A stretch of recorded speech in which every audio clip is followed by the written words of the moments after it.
La Voix des Bulles présente la Splash Page, la masturbation séquentielle du votre tegmental ventral. Ou un truc dans le genre.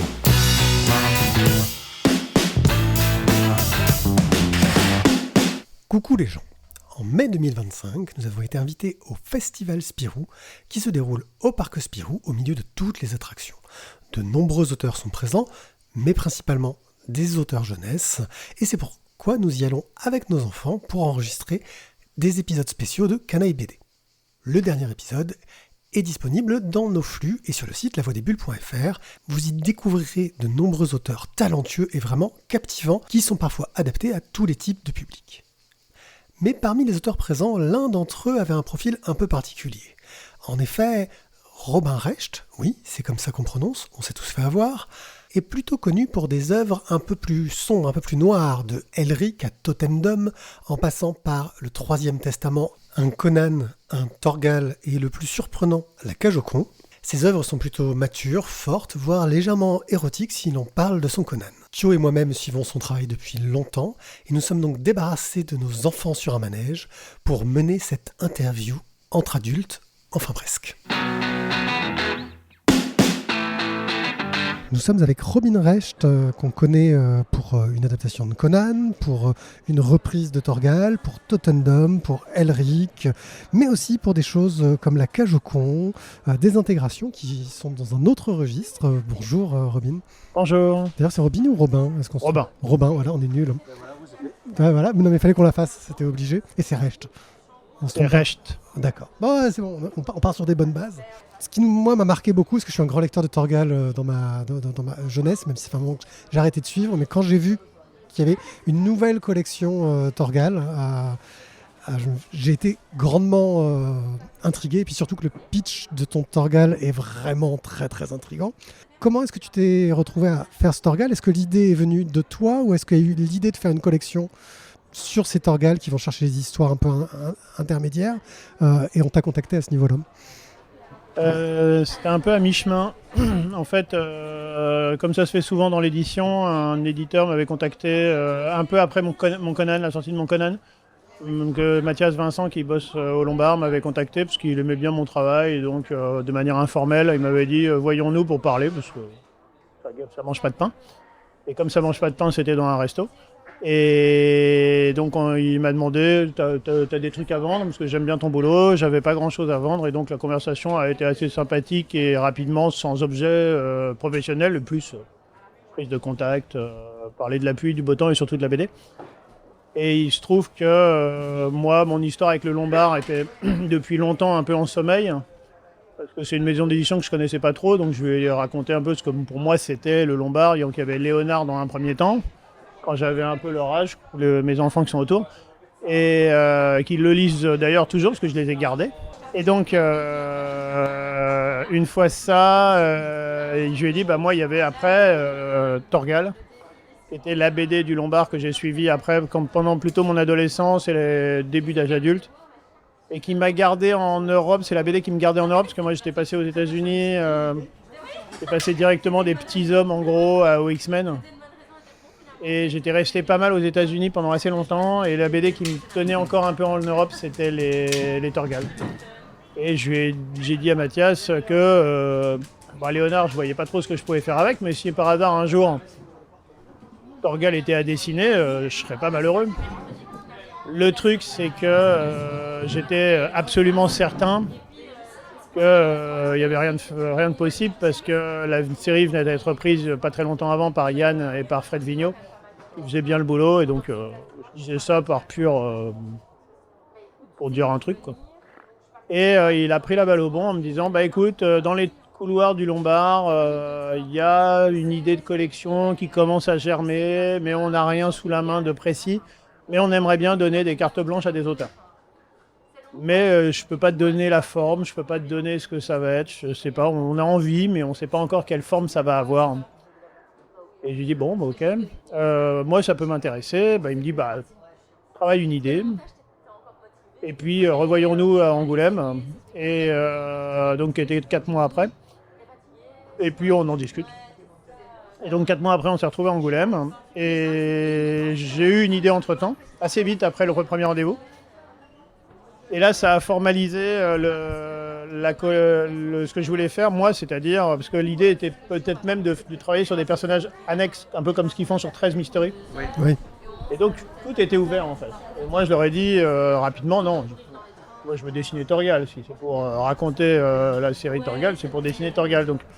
Donc je leur ai pitché mon idée à Angoulême, à Mathias Vincent et Gauthier Van Merbeek. Et qu'on trouvait que c'était bien. Je pensais qu'ils allaient me shooter parce que l'idée était un peu disruptive, un peu osée. Voilà, Je rappelle, ça commence par la mort de la femme de Torgal. Oui, et un passage dans le temps d'un très vieux Torgal qui se rencontre lui-même jeune. Et donc, je me disais, bon, ils vont pas me laisser faire joujou à ce point-là. Mais mon idée me paraissait pas mal, donc j'avais envie de la proposer quand même. Même quitte à aller au casse-pipe, c'est pas grave. Et à mon certain étonnement, ils m'ont dit non mais c'est bien, vas-y, ok, c'est bon. Et puis il y a eu une espèce d'alignement de planètes où tous les feux se sont mis à se mettre au vert. La famille Rosinski a trouvé que le projet était intéressant, donc ils ont donné à leur accord et à l'album et à la collection. Tout était bien pour que ça se fasse et ils m'ont laissé travailler très tranquillement. J'ai fait tout ça dans un coin de bulle où j'ai commencé à écrire et puis je leur passais des versions. Ils me disaient bah, c'est bien, vas-y, continue. Et puis voilà, et à la fin on a signé un contrat et puis roule. Et 2 ans après, il y avait un Torgal qui était prêt à sortir. Alors, sur cette collection, le tien avait un côté disruptif. Moi, j'ai eu l'impression en lisant les suivants qu'on avait une sorte de cahier des charges assez marqué, où il fallait, en tout cas c'est l'impression que ça me donne, où il fallait rester dans un style un peu à la Rosinski, trouver une histoire entre 2 tomes. T'as l'impression d'avoir contribué à créer ce cahier des charges parce que t'as créé ou alors, je sais pas du tout. Honnêtement, je pense pas. Je pense qu'il y a plusieurs éléments qui peuvent expliquer cela.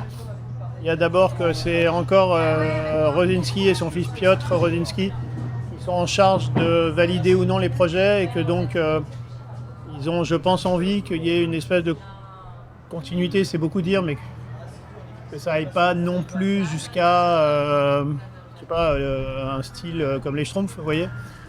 Donc, le Valérian par l'Arsenais, ça marcherait pas avec Torgal. Je pense que ça bloquerait à leur niveau et donc après ils ont quand même ouvert suffisamment pour que aujourd'hui quelqu'un comme David Etienne qui n'est pas forcément dans une école totalement réaliste mais semi-réaliste qu'on appelle quand même se joue l'exercice même s'il va un peu plus vers le réalisme que d'habitude.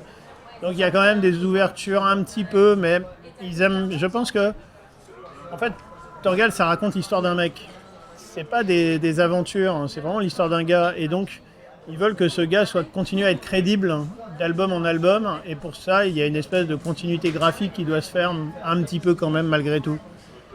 C'est pas des passages totalement disruptifs où ils veulent éventuellement voir un style totalement différent. Après je dis ça mais j'en ai pas tellement discuté avec eux, c'est ce que j'ai l'impression de sentir à travers ce que moi j'ai vécu. Moi je sais que ma volonté est d'être collé au style de Rosinski. Parce que pour moi, il y avait un hommage à faire aussi aux lecteurs de Rosinski qui avaient suivi ce gars-là pendant 40 ans et que j'avais envie de leur dire c'est comme à la maison. Ah bah ça, dès les premières pages, je reconnais des premières pages. Et voilà, j'ai joué le jeu vraiment de me mettre dans les pas avec mes capacités à moi parce que Rosinski est un dessinateur vraiment unique et incopiable. Et donc,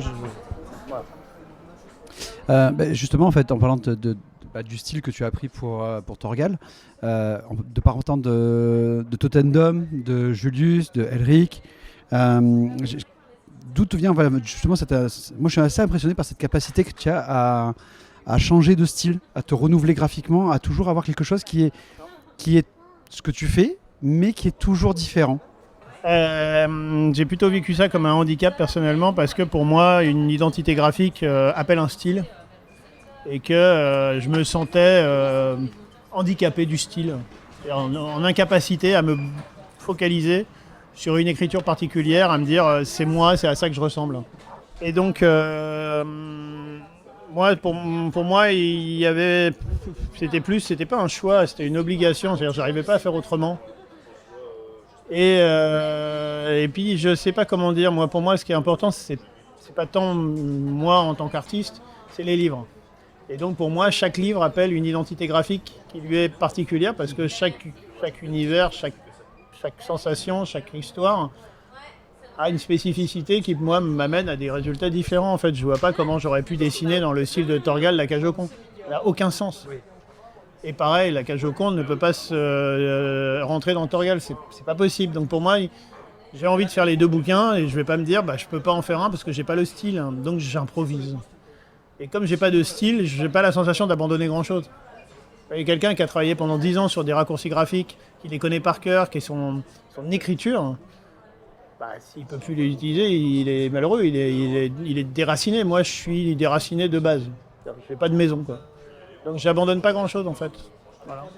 Ouais, t'as pas un style que tu considérais comme le tien, celui dans lequel Non. tu vas dessiner naturellement? Non. Mais parce que, au fond, je pense que je suis avant tout pas un dessinateur naturel. Car le cœur de mon métier, moi, c'est de raconter des histoires. Et j'ai découvert qu'au fond, j'ai passé 20 ans à être que dessinateur, mais que, 15 bonnes années, et que mon plaisir en écrivant, c'est de découvrir que non, c'est là qu'en fait j'avais mon plaisir, c'est dans l'écriture puis la narration. Et c'est pas seulement l'écriture, c'est vraiment le développement d'une articulation entre écriture et narration. De ce point de vue-là, on voit que tu es souvent crédité sur des storyboards. Donc tu fais pas mal de storyboards. Comment ça se passe d'un point de vue industriel quand on fait du storyboard? Est-ce qu'on est considéré contractuellement comme un auteur, un moi, co-auteur, ou est-ce que c'est vraiment comme les coloristes souvent qui Le ont des plus contrats souvent, j'ai particuliers? été considéré comme auteur de la série. Sur Elric, par exemple, je fais le storyboard, mais je suis aussi encreur.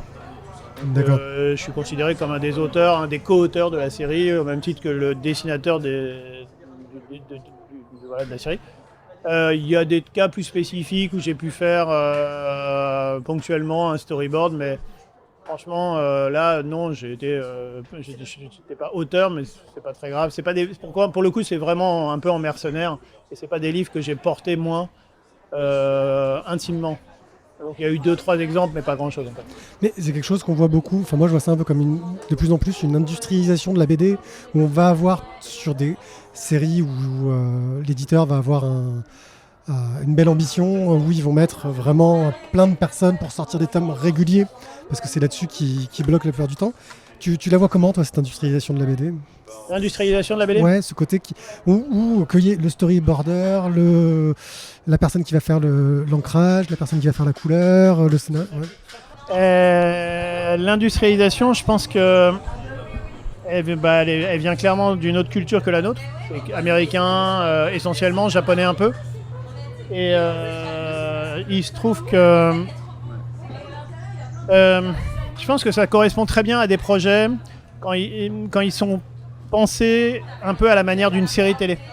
C'est-à-dire où il y a un showrunner qui est à la tête du projet, qui est un producteur en fait, qui peut être par exemple dans la série Les 5 Terres, que je connais un tout petit peu pour avoir travaillé avec David Chauvel. C'est lui le showrunner de la série. Il participe à la fois en tant qu'éditeur, en tant que co-scénariste. Et au fond, c'est lui le chef. Il y a un vrai chef. Il va à tous les niveaux donner des feux verts, des feux rouges pour dire ok, pas machin. Et il fait tous les choix en fait. Et après, il y a des gens qui se mettent à travailler par rapport à ces orientations. Et dans ce cas-là, je pense que cette organisation, elle est bonne. Le problème, c'est qu'en France, on travaille très peu comme ça. Parce qu'en fait, on fait de l'artisanat. C'est-à-dire que c'est des auteurs qui s'assemblent ou qui travaillent seuls pour porter des livres. Et dans ce cas-là, pour moi, il n'y a pas vraiment de sens à faire une industrialisation très, très fordienne de tout ça. Donc pour moi, il y a plus l'idée d'une série qui va sortir avec une grosse fréquence pour aller très vite. Et dans ce cas-là, oui, je vois l'idée. Et ça a complètement son sens. Mais dans la plupart des cas, nous, on n'est pas dans l'industrie en Europe. On aime le petit artisanat, on aime l'auteur en fait. Et là, il y a une négation de l'auteur dans cette manière de faire, puisque on veut, c'est avant tout proposer un produit. Ouais. Mais je dis ça absolument sans aucune arrière-pensée de mieux, moins bien, tout ça. Moi, je voudrais qu'on fasse un petit flashback pour revenir sur ton adaptation de Conan le Barbare, de Conan le Cimmérien. Est-ce que du coup, tu vois, c'était un de tes rêves d'adapter justement un Conan, et comment tu y es arrivé donc justement sur La fille du géant de gel? Alors en fait, il y a eu un différent artistique avec donc Julien Blondel sur Elric. Et moi, j'ai quitté la série en disant qu'on ne pouvait plus travailler ensemble, ce qui était le cas.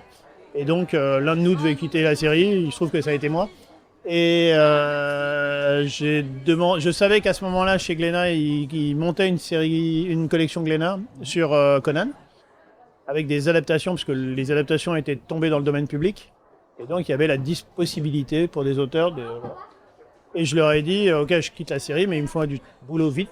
J'ai besoin de travailler. Et donc, moi, Conan, ça me plaît. J'aime bien ça. Et donc, filez-moi un Conan. Et ils m'ont dit, ok, pas de problème. C'est une bonne manière de faire. Un peu exfiltré d'une série. Et donc, un peu à l'arrache, je me suis retrouvé à être scénariste, puisqu'il n'y avait pas de scénariste sous la main. Et puis, j'en ai pas envie. Et donc, je me suis retrouvé à dire, ils m'ont filé une liste des nouvelles qui étaient encore disponibles. Et il en manquait 2-3 sur la liste. Je me dis, ah. Et donc, je relis quand même, moi, les Conan. Et la première que je relis, c'est La fille du géant Jugel, qui était très courte, qui m'allait très bien, parce que c'était court à lire. Et en lisant le truc, je m'en souvenais plus du tout. Hein. C'est des bouquins que j'avais lus quand j'avais 15-16 ans, mais j'adore le personnage. Et en relisant le truc, je me dis, mais c'est formidable, il y a tout ce que j'aime de Conan là-dedans. Voilà, c'est ça que je veux faire. Je le sais, c'est ça que je veux faire. Et donc, je dis à Benoît Cousin, qui est l'éditeur à la fois d'Elric et des Conan, chez Glénat, voilà, moi je veux faire ça, mais elle n'est pas sur ta liste. Et il me dit, ouais, non, elle est chiante celle-là, elle est trop courte, il n'y a rien à en faire. Et je dis, ouais, non, mais je vais me démerder. Et il essaie de me convaincre, et puis rapidement, comme il voit que je suis chiant et que je lâcherai pas l'affaire, authentiquement. Hein. Et il dit, bon, allez, fais ce que tu veux, on s'en fout. Et voilà, et donc je suis parti là-dessus, un peu tout seul, avec mon fusil et mes fleurs.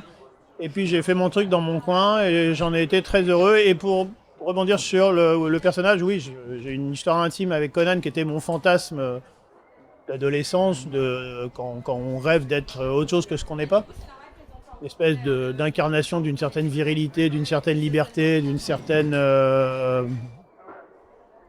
une force qui va, quoi. Tout ce que moi j'étais pas quand j'étais ado, quoi. Et du coup, j'avais beaucoup aimé. Le film de Milius m'avait profondément marqué, mais profondément. Et moi, je sais que j'ai un tropisme avec les héros de mon enfance. J'adore jouer avec les jouets de mon enfance, de ma pré-ado et adolescence plus exactement, pas trop l'enfance. Et du coup, je vois, c'est pas un choix de carrière, hein, mais j'ai fait Torgal, j'ai fait Conan, j'ai fait Elric. Il m'en manque plus beaucoup. Mais du coup, tu as justement de se retrouver sur un petit peu La fille du géant de gel, qui est effectivement une des nouvelles les plus courtes de Ward.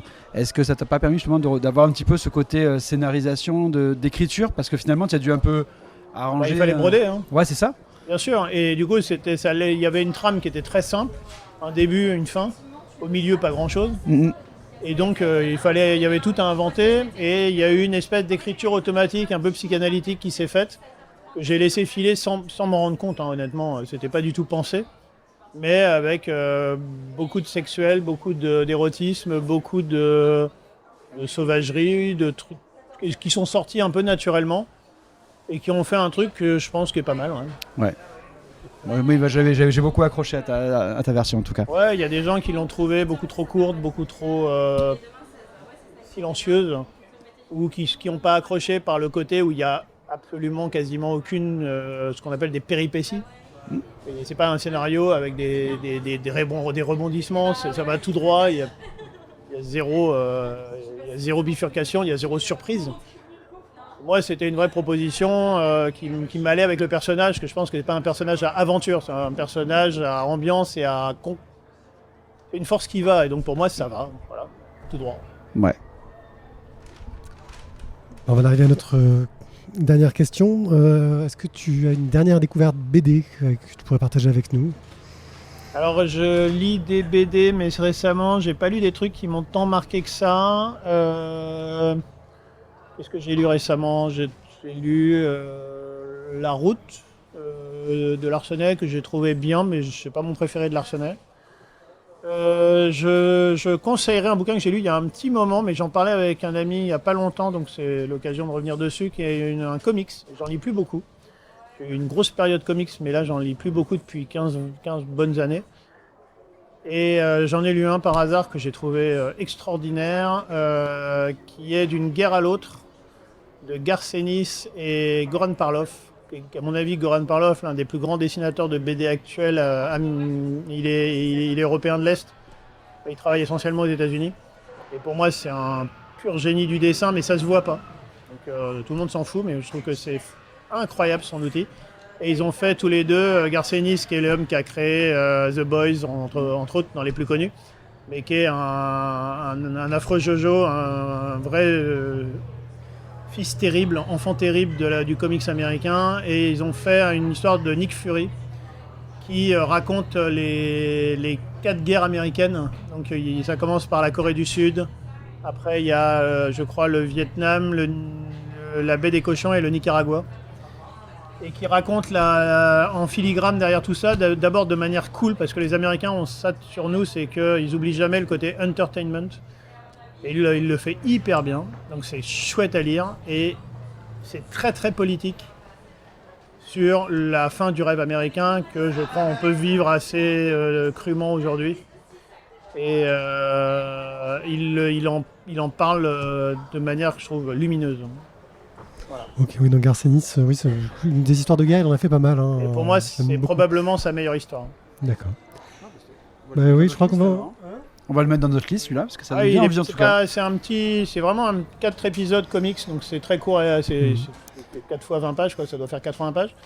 C'est hyper ramassé, c'est hyper cool, et c'est d'une maturité graphique, scénaristique, politique. C'est formidable. Voilà. Bon, on le met dans notre liste. Merci beaucoup, Robin. Merci. J'espère que vous avez apprécié cette courte interview. Pour le programme de cet été, pas grand-chose. Des canailles BD, c'est sûr, si je trouve le temps de faire le montage. Peut-être une émission spéciale, mais là, il faut qu'on arrive à se caler avec Thio pour ressortir tous nos fonds de tiroir. Et on est de retour à la rentrée de septembre pour une nouvelle émission du One A Club. Sur ce, n'hésitez pas à nous suivre sur les réseaux sociaux et sur lavoidesbulles.fr. Ciao, ciao, à bientôt.